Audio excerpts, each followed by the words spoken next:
Hi, welcome to the first Brew Creativity mini-series. My name is Lexi, and I will be sharing a quick and easy exercise that you can utilize on a weekly or daily basis to help increase your creativity.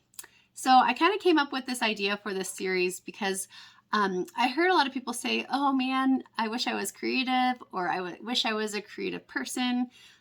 Why can't I come up with ideas?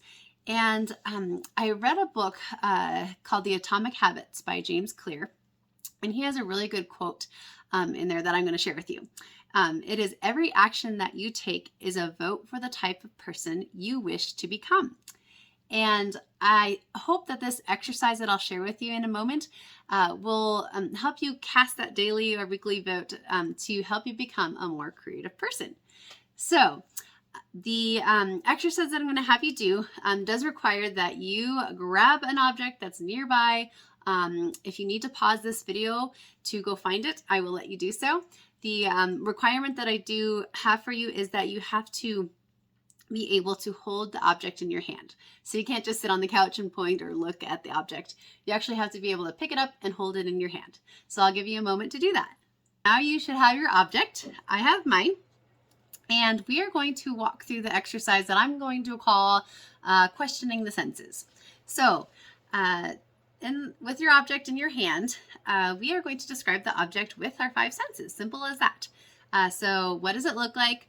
What does it feel like? What does it sound like? What does it smell like? And what does it taste like?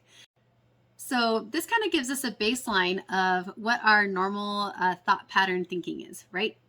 We're literally looking at the item in our hand and describing what we see, feel, and hear, as well as smell and taste. So now we are going to question the senses, meaning with the description that you just applied to the object with the 5 senses, we are going to question what if the particular object looked different? What if it sounded different? What if it smelt different? What if it felt different? And what if it tasted different? So for example, my particular object, I could say, okay, what if this mug was a different color, right? Simple as that. What if the mug had 5 handles instead of 1? How would that look? What if the mug smelt different? And maybe the mug smelt of coffee instead of glass. What if the mug could talk as far as the hearing sense goes? What would it say? Or what if the mug tasted different? If perhaps the mug was made of waffle cone, right? It would taste a lot different than if it were glass. Or what if you crunched up your object and sprinkled it into cuisine? Or what if it crunched up and it made it into a lotion? As far as smell goes, would it be a different smell?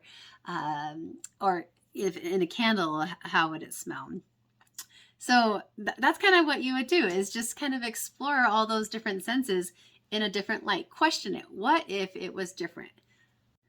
Okay, so hopefully I haven't lost you, but if you're feeling a little uncomfortable, that is kind of normal for this particular exercise.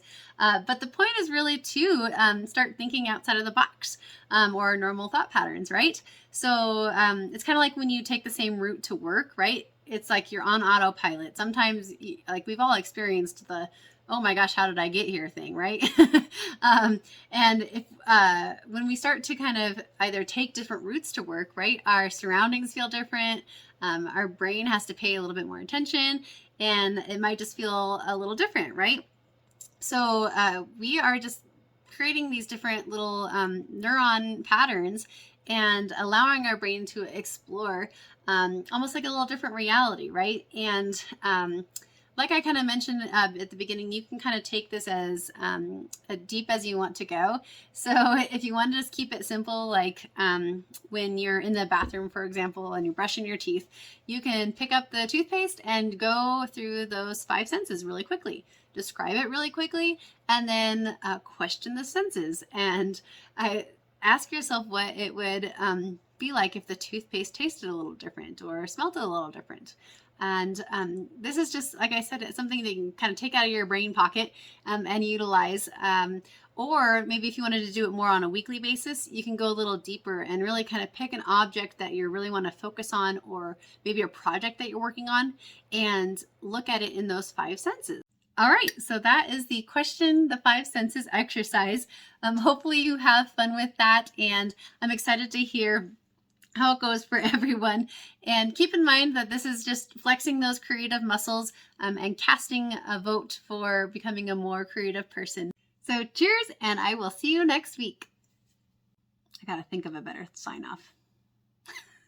Hope you enjoyed that quick and quirky exercise.